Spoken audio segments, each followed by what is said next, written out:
Et j'ai trouvé que c'était vraiment stupide. Pourquoi aller à l'école et obtenir un job et ne rien savoir sur l'argent? Je ne sais pas vous, mais vous m'avez manqué. Je tenais à vous le dire. Dans cette vidéo, Robert Kiyosaki va vous expliquer pourquoi, selon lui, les gens qui travaillent pour un salaire sont des losers. Pour ceux qui ne le savent pas, mon père riche était le père de mon meilleur ami. Mon père pauvre était un académique qui n'avait que de bonnes notes. Ce n'était pas mon cas. J'étais plutôt un élève avec de mauvaises notes dans les bons jours. Mais mon père riche n'a jamais fini l'école, donc il avait un point de vue complètement différent. Ce n'est ni faux ni juste. Mon père riche était un entrepreneur, et mon père pauvre était un prof d'école. Responsable de l'éducation, doctorat, Stanford. Il avait toutes les références académiques. Donc à l'âge de 9 ans, à Hello Hawaii, mon père a commencé à m'éduquer. Parce que j'ai demandé à mon prof de CMA, « Qu'est-ce qu'on apprend sur l'argent ?» Il a répondu, « Nous n'enseignons pas sur l'argent. » Et j'ai trouvé que c'était vraiment stupide. Pourquoi aller à l'école et obtenir un job et ne rien savoir sur l'argent? Donc avec ça, c'était la leçon numéro 1. Les riches ne travaillent pas pour l'argent. Ma façon d'enseigner, c'est d'abord d'ajouter du doute dans votre cerveau pour changer votre système de croyances. Et ensuite, peut-être, vous allez pouvoir choisir de nouvelles croyances ou continuer avec vos vieilles croyances. Parce que l'éducation financière, c'est au sujet de ne pas travailler pour l'argent. C'est comme l'une des premières questions que j'avais lorsque j'ai finalement compris ce que mon père riche disait. J'ai dit alors, quand est-ce que je n'aurai plus jamais besoin d'un salaire? Donc mon but n'était pas, vous savez, d'aller sur la lune ou de trouver une cure contre le cancer. Mon travail c'était, quand est-ce que je n'aurai plus jamais besoin d'un salaire? Parce que tant que vous aurez besoin d'un salaire, que ce soit d'un employeur ou comme mon père pauvre, il était tellement effrayé à l'idée de perdre sa retraite de l'État. Et moi je suis là, mais quelle est cette façon de gérer sa vie? Ta retraite? Mon vieux père s'était plus ou moins fait virer. Il a perdu sa retraite. C'était la chose la plus effrayante au monde pour lui, de ne plus avoir de retraite.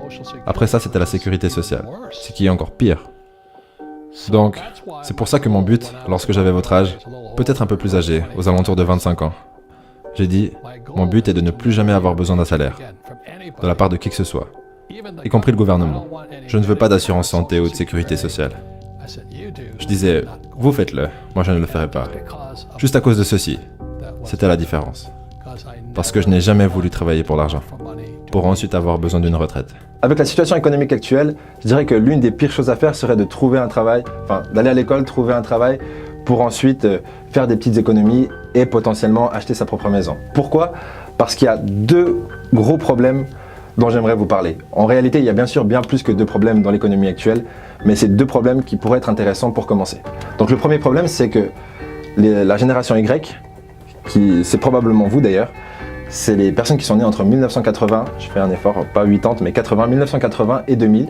Ces gens-là vont devoir payer pour les baby boomers, vos parents ou Robert Kiyosaki par exemple. Et ils sont nombreux. Et du coup, nous sommes beaucoup moins nombreux et nous allons devoir payer pour leur retraite. Ce qui veut dire beaucoup plus d'impôts et de taxes. Et le deuxième phénomène, c'est que ces baby boomers, ils nous laissent une économie pas tout à fait stable. Et la plupart des pays d'Europe et du monde sont très endettés. Qui est-ce qui va devoir gérer cet endettement? C'est également la génération Y. Donc pour le moment, laissez-moi aller à la leçon ici. Donc cela vient du livre Père riche, Père pauvre. Et en voilà quelques distinctions. Donc voilà ce que votre banquier veut voir.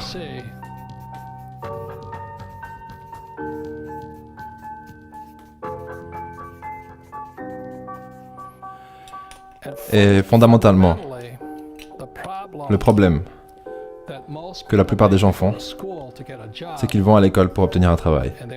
Et ils travaillent ici. Donc ça concerne les pauvres, la classe moyenne et ces gens.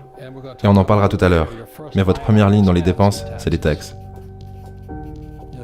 Juste dernièrement, le président Trump a dit qu'il y aura des réductions d'impôts.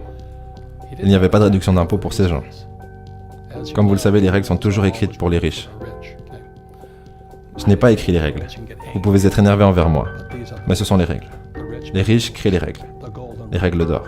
Celui qui possède l'or crée les règles. Donc les réductions d'impôts allaient pour les gens qui possèdent des avoirs ici. Vous en apprendrez plus un peu plus tard. Mais c'est pour ça que je travaille. Donc je travaille pour, numéro 1, je suis un entrepreneur. Je veux des entreprises. J'ai de multiples entreprises. Et je n'y travaille pas. Comme vous le savez, vu que vous travaillez ici, vous ne me voyez jamais. Parce que je ne travaille pas pour un salaire. Ensuite, il y a l'immobilier.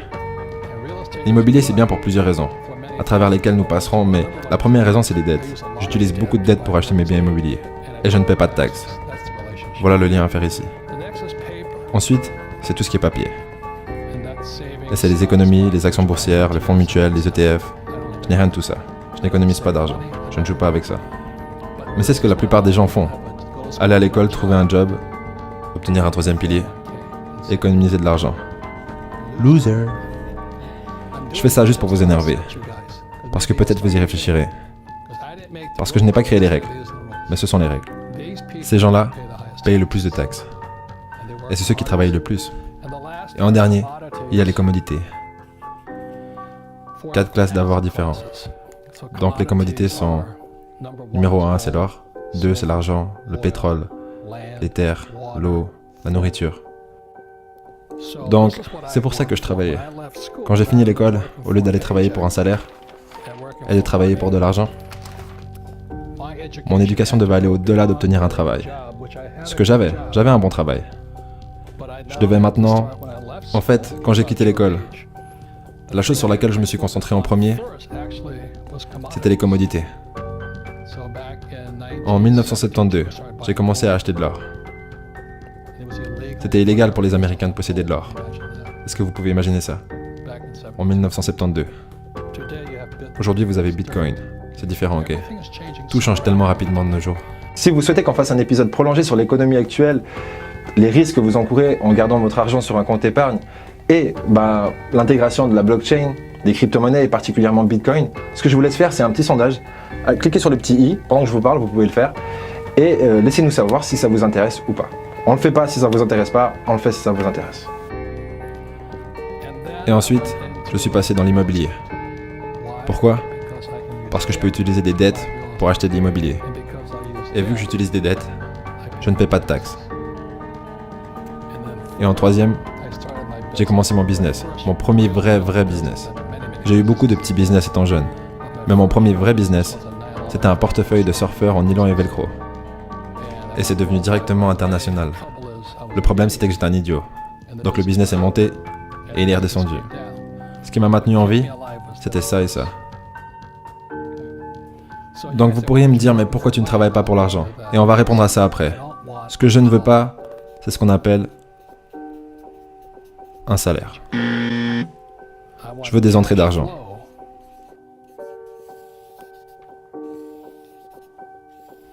Depuis là. Donc c'est ça que je veux dire quand je dis que les riches ne travaillent pas pour l'argent. Vous voulez des entrées d'argent qui vous font payer très peu de taxes. Et je peux utiliser beaucoup de dettes ici. La personne moyenne qui est allée à l'école, sa plus grosse charge, c'est les prêts d'étudiants bien sûr. Mais c'est horrible ce qu'ils vous font de nos jours. Les prêts étudiants sont les pires dettes qui soient, car vous ne pouvez pas vous mettre en faillite. Ensuite, vous allez essayer d'acheter une maison, et vous allez appeler ça un bien, alors qu'en réalité c'est une charge. Pourquoi? Parce que l'argent part de ce côté. Votre maison vous coûte de l'argent tous les mois. Vous louez une maison, ça vous coûte de l'argent. Ok? Ensuite, vous aurez besoin d'avoir une jolie voiture. J'en avais une. Donc le problème avec la plupart des jeunes, c'est qu'ils vont à l'école et ils trouvent un job. La plupart d'entre eux sont endettés par des prêts d'étudiants. Après, ils essaient de se marier, acheter une maison, une voiture. Et après, ils ont des dettes de carte de crédit. Mais ils n'ont jamais la chance d'arriver ici. Donc quand je dis que les riches ne travaillent pas pour l'argent, je n'ai jamais voulu dépendre d'un salaire, que ce soit d'un employeur ou du gouvernement. Je voulais être un être humain libre. Mais si vous avez un job, vous êtes taxé. Si vous engagez des employés, ils vous donnent des allègements fiscaux. Regardez Amazon par exemple, qui cherche un nouveau siège.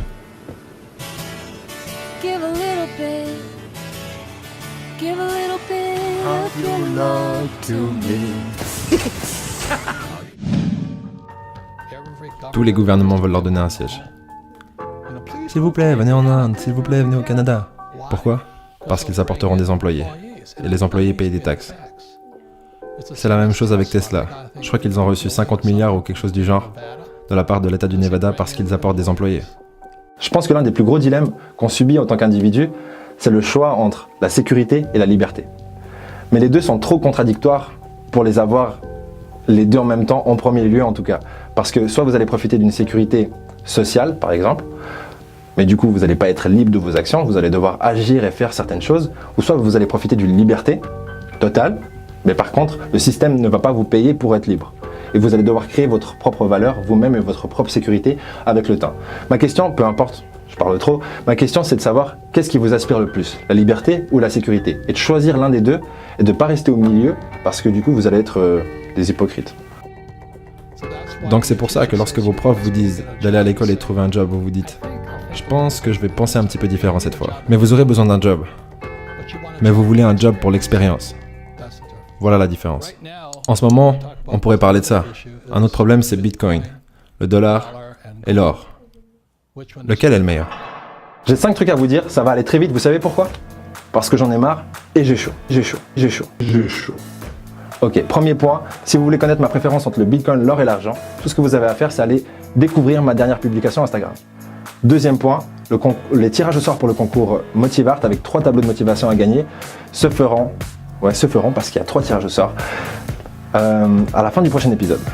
Troisième point, je vous donne rendez-vous sur audible.fr pour découvrir la version longue de cette vidéo avec Robert Kiyosaki et le livre Père riche, Père pauvre qui rentre facilement dans mon top 5 des livres préférés. Et le point 4, il y a énormément de personnes qui nous contactent et avec Ludo on essaie de trouver des solutions pour répondre à tout le monde. On vous en reparlera. Et le 5e point et le plus important, c'est de vous dire que je vous aime. Ça n'est pas très honnête, mais ça l'était. Au prochain épisode. Oubliez les politiciens. Les politiciens sont là pour vous donner l'impression que vous avez la liberté de choisir. Vous ne l'avez pas.